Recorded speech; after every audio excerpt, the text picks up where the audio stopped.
Let's compare and contrast some of the applications on the Nexus S and HD7. We'll start out with Gmail.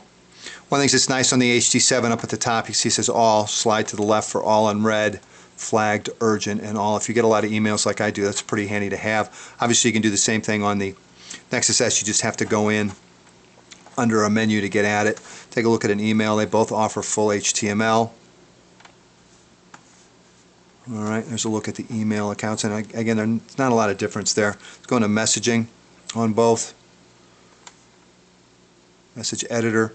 Both of them have one text input method, which is the on-screen keyboard in either portrait or landscape. One thing nice on the Nexus S is you do have speech to text, which is great.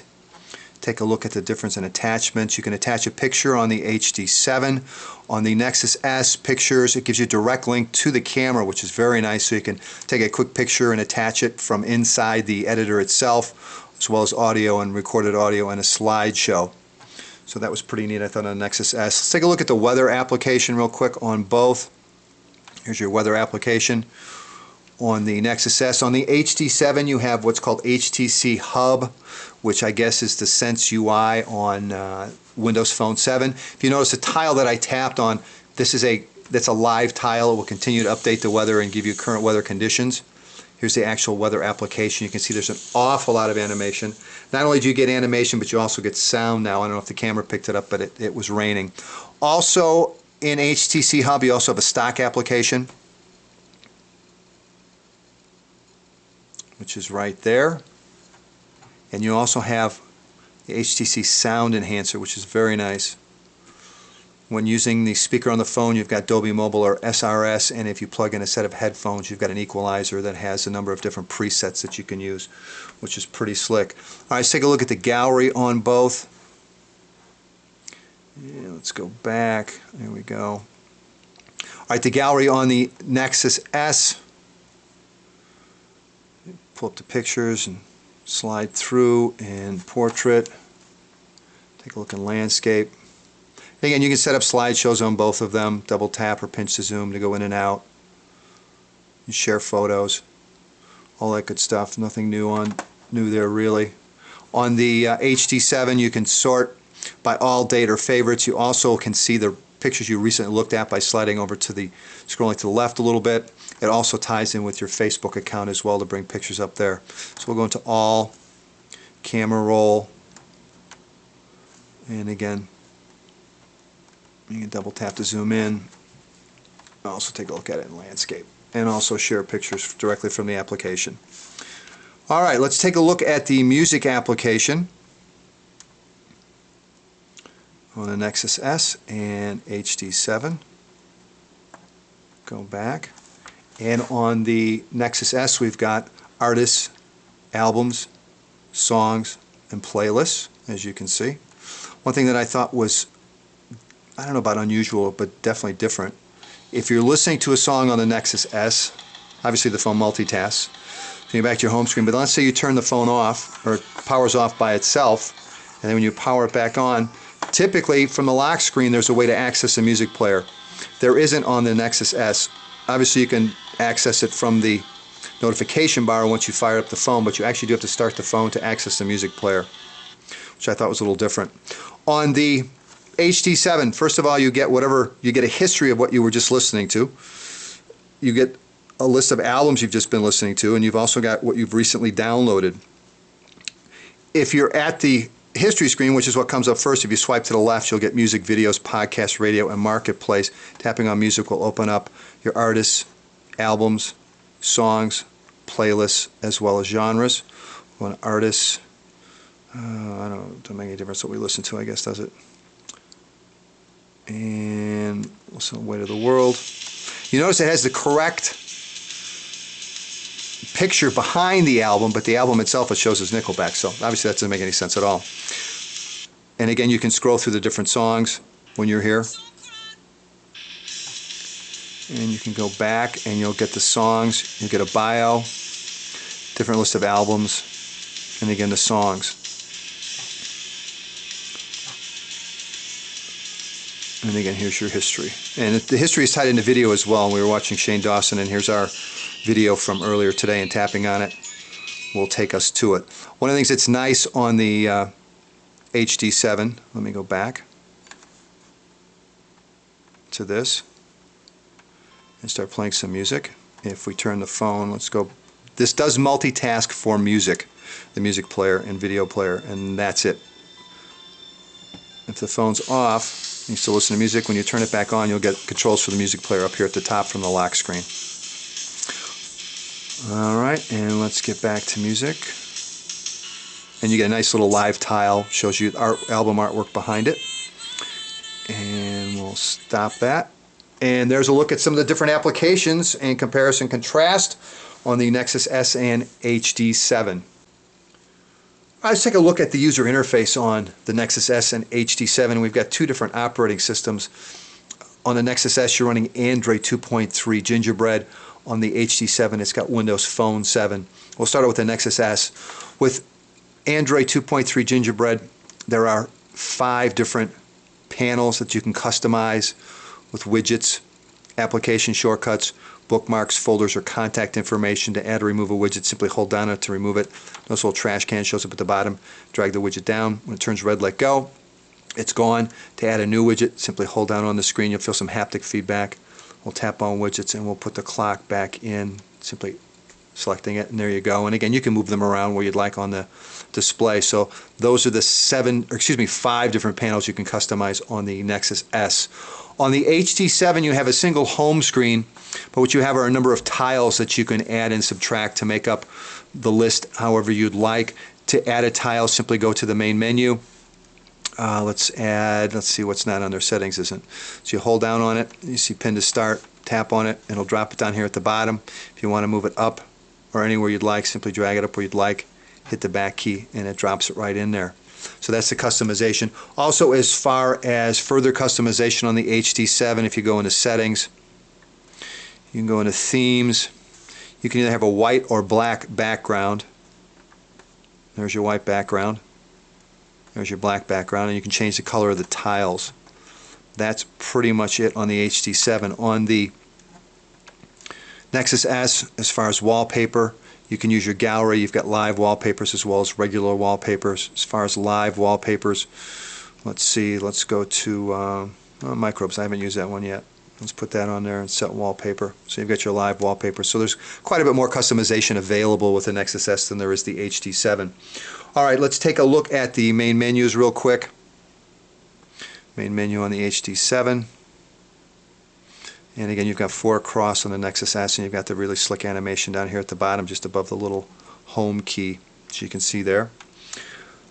Home key, speaking of home keys, they both serve multiple purposes. On the Nexus S, holding down on the home key will bring up the last 8 applications you had running. Tapping on any one of those will take you directly to it. On the HD7, holding down on the home key will launch the voice command. Open calendar. Starting calendar. And again, you can open up applications, you can place phone calls as well as access the music player. And then both of the phones have notification systems. There's a notification bar here at the top of the Nexus S. Simply sliding down will open it up. I don't have any notifications at the moment, but if I had emails that I hadn't taken a look at yet, or text messages or applications that needed to be updating or missed phone calls, it would all show up there. There's also a clear button if I'd want to clear everything, that'd all be cleared. If I didn't clear it, it would continue to notify me. Even though I closed the notification bar, there'd be a notification in the upper left-hand corner. Notification system on the HD7 or for Windows Phone 7 is basically the tiles themselves.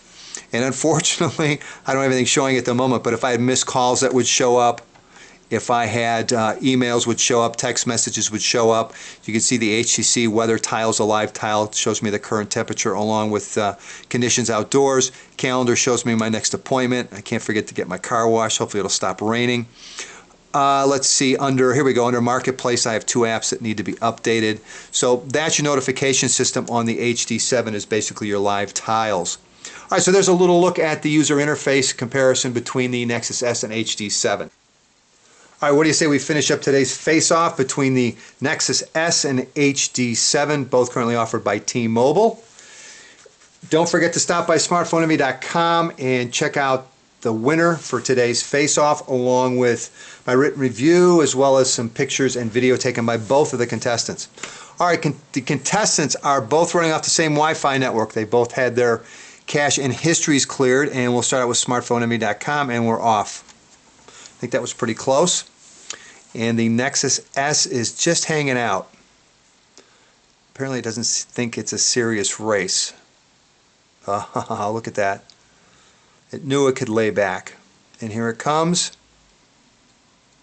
And the Nexus S is done. HT7 is still loading. And Nexus S is obviously very smooth at scrolling. Well, you do have to give it a little bit of a bump start. But then once it's going, it's good. That's only on the overview pages. When you're already zoomed in, it's the second you touch it, it's very smooth and scrolls. You can pinch to zoom, hit the minus sign on the zoom bar to rewrap the text to fit the page or the display. Works very well, very smooth. Renders everything on the page very, very well. Alright, and we're still waiting for the HD7. And I can see we have some issues. It just finished. First off, it's extremely smooth to scroll any of the applications, anything on a Windows Phone 7 phone. They're just silky smooth. Big issue though, it didn't render the page properly. You'll see reviews over here and recent posts that jammed all that together into one spot. So, and then had the same problem down here, so it had some issues rendering the page. But again, you can double tap to zoom in. It does offer pinch to zoom as well. It doesn't rewrap the text in any way, but let's try another site, see if it'll have some better luck. Let's go over to /gear. I think I've got that on both of these. There we go, and we're off. Speed-wise, obviously the Nexus S is considerably faster at loading pages, and again, it's loading the full Flash ads as well.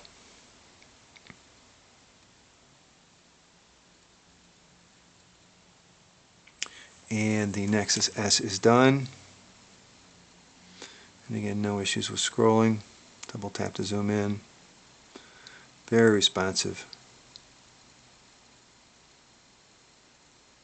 It's a real nice job of rendering the page. And the HT7 is now done. And again, just you really got to try one of these phones. It'll just blow you away how smooth it is to scroll. Alright, let's double tap to zoom in. No issues. Multi-touch, no issues. Double tap. Very smooth. Looked like it rendered the page pretty well too. Again, it's not going to show any flash, but it did a pretty good job. Looked like it did a good job of rendering the page. Alright, let's try one more. Let's head over to Engadget and give that a spin, and we're off.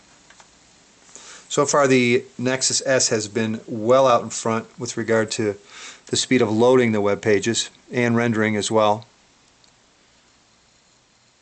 And we're pretty close right here. Oh, nope, I take that back. Nexus S is done.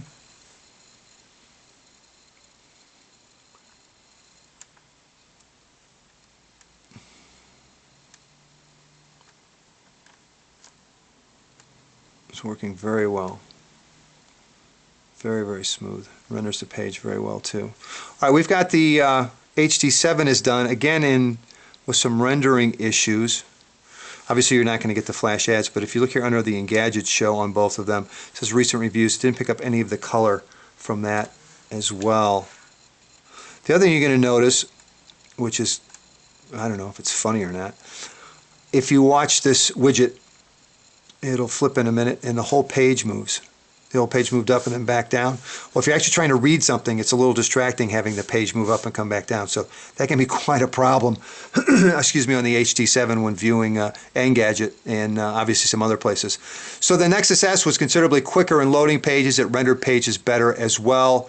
As far as scrolling, there isn't anything as smooth as a WP7 phone. They're just absolutely phenomenal.